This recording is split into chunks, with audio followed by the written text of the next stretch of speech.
कलिमात शशु मजमून उर्दू नज़म नंबर 1 मुनाजात ख्वाजा लतीफ़ अहमद जर्री। पहली बात, हम्द मुनाजात और दुआ की शायरी का ताल्लुक अल्लाह और इसके बंदों से है। अल्लाह ताला की ज़ात पर ईमान रखने वाले इसी को अपना परवरदिगार मानते और इसी के सामने अपनी हाजतों को पेश करते हैं।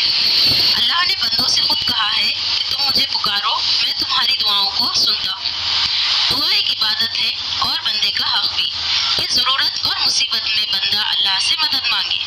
दुआ मांगने का एक सलीका है, इसमें बंदा अल्लाह के हुजूर अपनी आजिज़ी और बेबसी को बयान करते हुए और अपनी ज़रूरतों को मनवाने के लिए वो अल्लाह की तारीफ़ व तौसीफ़ करता है जो अल्लाह का हक है।